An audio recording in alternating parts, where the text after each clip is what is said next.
All right, so I always want to make sure it's recording before I start talking. Let me share my screen. Okay, I don't know why that pops up.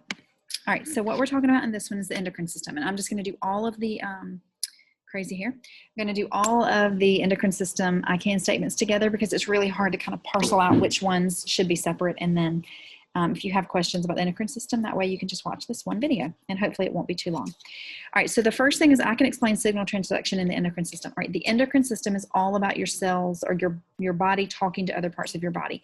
For the most part, it's your brain talking to the rest of your body, but not always. It could be your thyroid talking to your body about metabolism. It could be your adrenal glands, which sit on top of your kidneys. So kind of put your hands on your kind of mid to lower back, about where your waist is. That is where your kidneys are. And so those adrenal glands that sit on top of your kidneys are going to be releasing things when you're stressed out. So they'll release adrenaline for short-term stress, and they'll release corticoids for long-term stress. And different parts of your adrenal glands do that. So, but both of those are also controlled by the brain. So the hypothalamus is your master control gland. It generally talks to either the anterior or posterior pituitary, which then talks to all the other glands and cells in your body. And so it is a way for your body to communicate. It receives signals. Most of those signals go to your brain, and then your brain parcels those signals out and sends them to the right gland to respond. The endocrine system is all about hormones. So you're going to release hormones. Hormones, remember, are just ligands that are going long distances. So when we talk about ligands, they're either direct contact, so the cells are literally touching. They are local regulators, which is like neurons, where one neuron releases a neurotransmitter. It goes a short distance and binds to the receptor on the next neuron. So that's a short distance. We call this local regulators. Or it's going a long distance, which is what we call hormones. So that's just a fancy word for a ligand that's going to hop into the bloodstream and travel to another part of the body. And so the endocrine system is all about glands and hormones, and it's all about cell communication. It's all about your body talking to other parts of itself. So that is how signal transduction is a part of the endocrine system. It literally is the endocrine system. I mean, the endocrine system is built off of signal transduction. All right, so then I can describe the relationship between the structures and functions of the endocrine system. All right, so the endocrine system is made of a bunch of glands. And so here you can see some of the different ones. You've got your hypothalamus. Like I said, that's the master gland. It talks to the pituitary. That then talks to the thyroid. You've also got your parathyroids that are right there with the thyroid, your adrenal glands that are sitting on top of your kidneys, of course, your pancreas that is producing insulin. And then if you're a female, ovaries, and if you're a male, you have testes, and those are also producing hormones and sending those signals all over the body as well. Now, there is another picture I want to show you a little further down, because I want to also tell you that it's not just those glands. There are also cells distributed throughout your body that release hormones, and those are called endocrine cells. They're not in a gland, but they are kind of in other organs. So for example, your thymus, your liver, your kidneys, they also have cells that can release hormones that are not they are not considered an endocrine gland. So like your liver is more associated with the digestive system, but it does have endocrine cells in it. So it does release some hormones. And so I just want to point that out just to make sure you know that we do have the endocrine glands, and we tend to talk mostly about those, but there are also other cells kind of scattered throughout your body that do endocrine functions. So some of the things, the glands that we see in the endocrine system, they are generally ductless. They don't have ducts in them. They don't have tubes to release these hormones. These hormones are either released simply by diffusion, and we'll talk about that in a minute, about why they can either diffuse or not diffuse, or by exocytosis, like we would see that with a neurotransmitter and some other hormones. And so they're just going to release that directly into the bloodstream, and they're not going to need any kind of duct work to get it there. So they don't need that duct work, so they don't have that function. I mean, they don't have that structure because they don't need it for their function. The cells, again, the scattering, the fact that our body is talking to itself all over is why we see these scattered all over the body. You wouldn't want them all concentrated in the brain or all concentrated in your big toe, because that would make it hard for the communication. Because even though it's fast, your blood is moving quickly, there's still a time lapse there when it's having to go from the brain to this point to that point. And so by having them scattered all over the body, that enables them to function a little bit more quickly. Receptors, so because it is all about cell signaling, we are talking about receptors. And so receptors have different shapes. So if the ligand is round, And I'm being very simplistic here, okay? Your ligands are, generally proteins are fats, and so they're gonna have all kinds of wackadoodle structures with potentially functional groups sticking out and all that. So I'm being very simple here. If it's round, your receptor is gonna be round. So if adrenaline was round, then it would be round. If, let's say, you had estrogen and it was more of a square structure, then your receptor is gonna be square. What that's gonna mean is that the receptor is specific to the ligand, and it means that the wrong ligand can't bind to the wrong receptor. So you're not gonna see adrenaline bind into an estrogen receptor or estrogen bind into an adrenaline receptor, because the structure matches its ligand, or the ligand structure matches its receptor, so that it will function only as needed, because you don't want these signaling pathways firing responses if you don't need it. So you only want the right ligand to bind to the receptor. All right, the next thing I can, nope, I just did that one. I can explain ways in which the endocrine system uses positive feedback loops to take an organism away from and back to homeostasis. All right, so with the positive feedback loop, the goal is to keep pushing the organism further and further away from homeostasis to get to a certain response or a certain result. And then as soon as that result happens, whoosh, it swings back to homeostasis. The examples we talked about in the PowerPoint were childbirth, and to me that's the easiest example to explain, as well as lactation, which is a little less fun to talk about. So with childbirth, so let's say we have this mama elephant at the zoo and she's pregnant. And it's getting close to time. You know, they're pregnant for like 22 months. So here we are almost 2 years later, and it's time for that baby elephant to make its debut. Well, what's going to happen is that baby elephant is going to push on the cervix of the mom's uterus. So that's the neck of the uterus. And there are sensors in that cervix that tell the mom's brain, hey, the baby is ready. It's been time. The weight of the baby is at the right place. The position of the baby, you can see in this picture, the head is down. That's generally what we want to see for birth. And so that baby elephant's head is pushing on that cervix. And so when that happens, those sensors are going to send a signal to the brain, and the brain is then going to tell the hypothalamus to do its thing, and it's going to secrete oxytocin, or tell the pituitary to secrete oxytocin. That oxytocin is going to be carried to the bloodstream, to the uterus, and it is going to tell the uterine muscles to contract.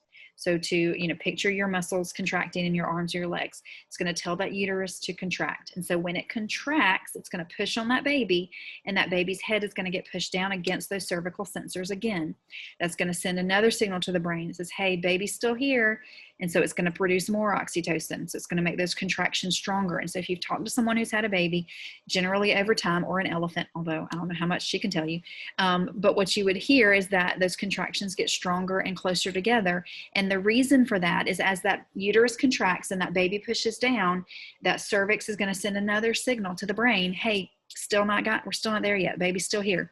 And so the brain is going to send more oxytocin. And so more oxytocin, as those oxytocin levels get higher and higher, those uterine contractions are going to get stronger. So they're going to start pushing harder, but they're also going to get faster. And so you're going to see those contractions happening really quickly and really with a lot of force, until eventually, over time, that cervix is going to dilate. So the force of that baby being pushed down repeatedly is going to cause that cervix to dilate. There's some other hormones that are involved with causing the cervix to dilate. And when that cervix gets to a certain point, then the mother or the mama elephant or whoever can push that baby out. Now, as soon as the baby's gone, guess what's not pushing on the cervix anymore? The baby, because it's out. It's been expelled. You've all were expelled. And I don't know if you knew that or not. Everybody's had an expulsion hearing back when you were inside your mama. And anyway, so what happens is, once the baby's out, it's no longer pushing on those cervical sensors. And so there is still some oxytocin in the mother's system. She's still going to have some contractions. That's a good thing. That's going to make the uterus constrict and kind of start to shrink back down to size. It's also going to prevent her from bleeding. And so once the placenta detaches, then it's good. But until that placenta detaches, there's a chance for the mom to start bleeding or hemorrhaging.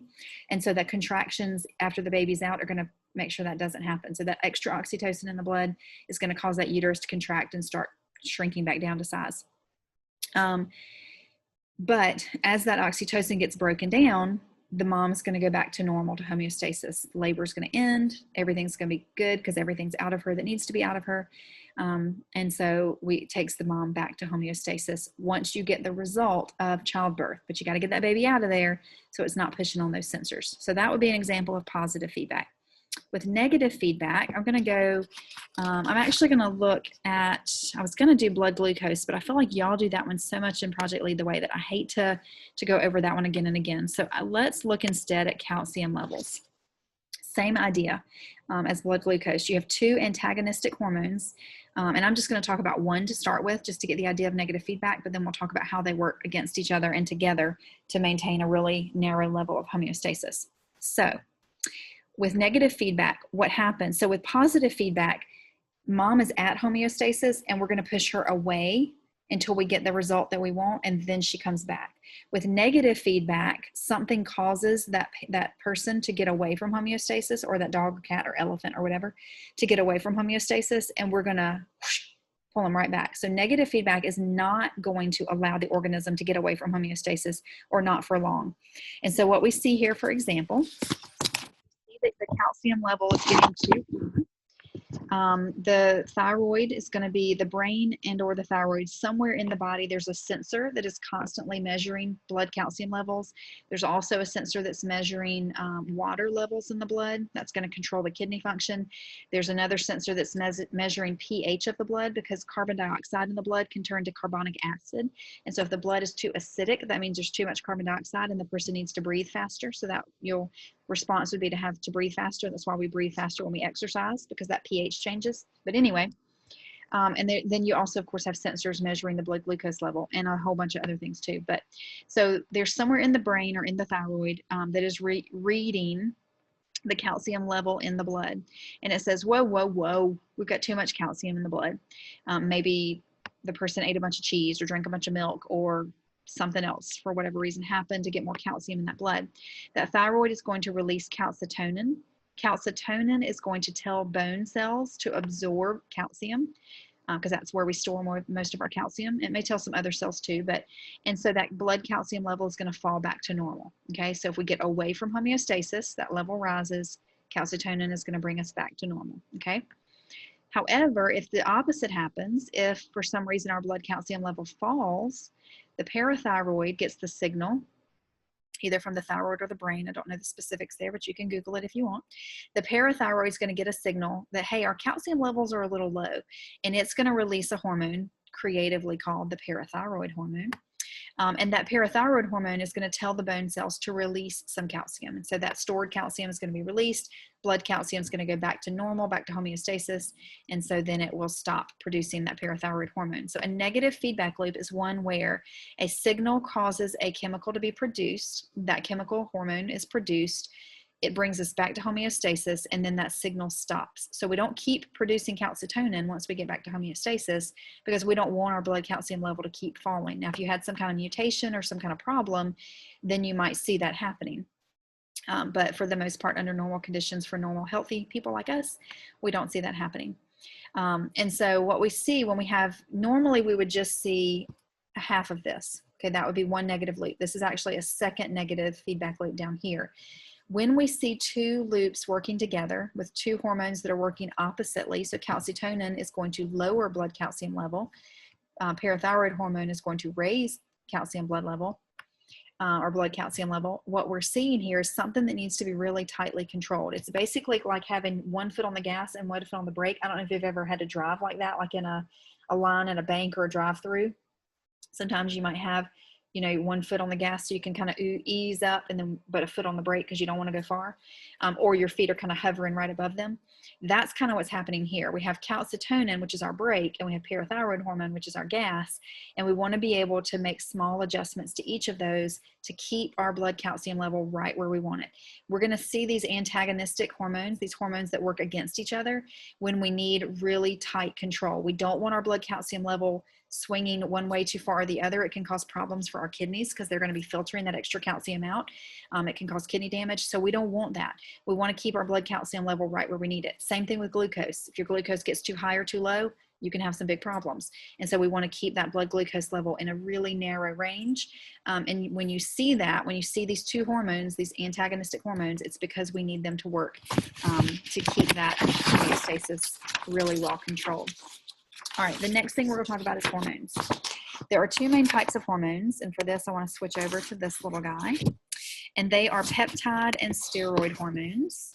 Move my face up a little bit.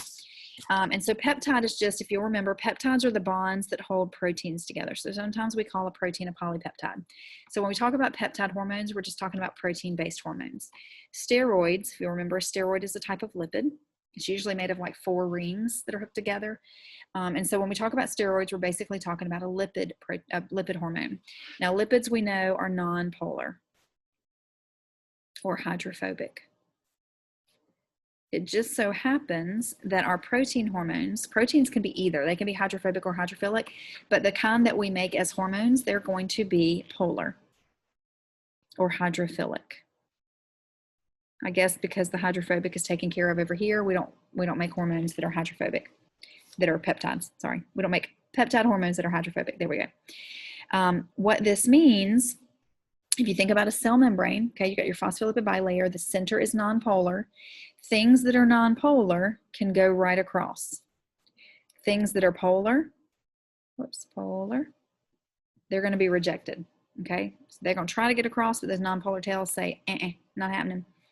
And so they can't just ooze out. So what we see with steroid hormones is they are excreted or secreted, however you want to say it. They leave the cell that produces them by diffusion.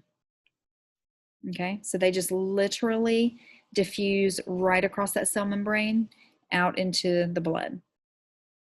Okay, so here's a blood vessel, there's the blood. So they're just going to diffuse right out of that cell that made them and go into the blood. Now here's the problem. Blood is water-based, okay? They don't like water. So when they're in the blood, they have to have a chaperone, and I think it's called a transport protein, to help them move in that aqueous environment. Well, let me finish writing before I try to talk. So they have this protein that accompanies them or chaperones them in the blood because they are hydrophobic, they are nonpolar. They would clump together in the blood because that's what nonpolar things do. When they're in a polar environment, they clump together. We don't want that because then they're going to clog up and cause a stroke or something. So what we want is we want to keep them separate, and these transport proteins are going to do that. They're going to emulsify is kind of a technical word there. It means to break up a lipid, and it's going to keep them separated so as they move through the blood, they don't clump together and cause problems. When they get to the target cell, just like they could diffuse out, when they get to the target cell with its little phospholipid bilayer, target cell, then, so here's a lipid, there's its little transport protein. They will shed that transport protein and they will diffuse right into the cell. Because again, they are nonpolar and they can do that. All right. If you have a polar one, a peptide hormone that's polar, it's going to have to be excreted or secreted by exocytosis. So it's going to have to go through a vesicle. Let's see.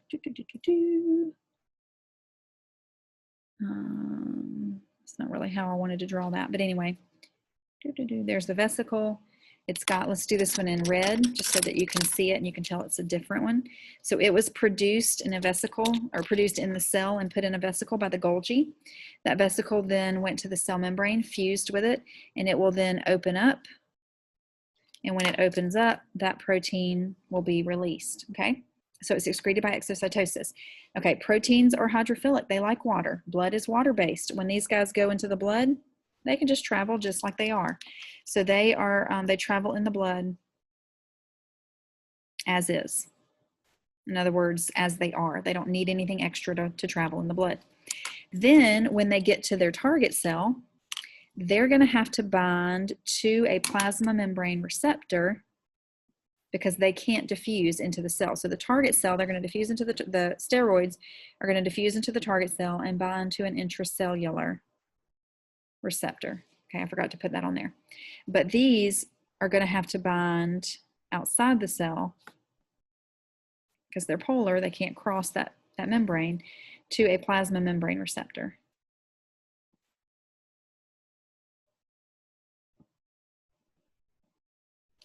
Okay, so those are the kind of the big differences. This is, I can differentiate between peptide and steroid hormones. Those are the big differences, and the vast majority of those differences are due to the fact that one is polar and one is not. So structurally they're different, and therefore it's going to affect the way that they move through the body.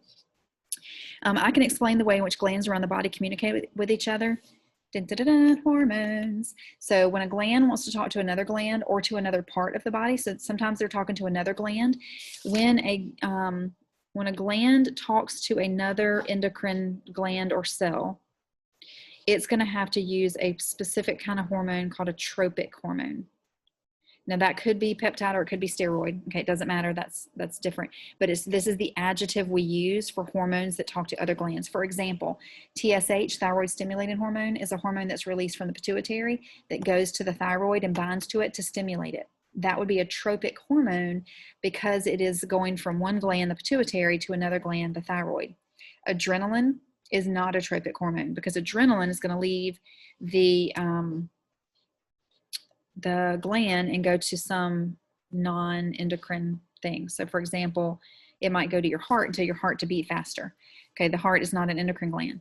So when it leaves a gland like the adrenal gland and it goes to something non-endocrine, then it is not a tropic hormone. Okay, so that's just an adjective that means it's going to act on another gland. So I can explain the way in which glands around the body communicate with each other. They communicate with each other through hormones, through tropic hormones. And then they communicate with other body parts through non-tropic hormones. And then I can describe the effects when there's a problem in the endocrine system and homeostasis is lost. Well, the worst effect, I mean, is when homeostasis is lost, you're going to see physical side effects to that. And so you're going to see sweating or weight loss or weight gain or nausea or vomiting, or, I mean, there's a whole slew of things that can happen. If you think about different endocrine system issues like diabetes or, so with diabetes here we have, you see that they have all kinds of issues, including increased urination and increased thirst. So those are some other things that you might see. But what you're seeing is that because you've lost that homeostasis, the body's not functioning like it should. And so the person knows that. I say person, cats and dogs can get diabetes too.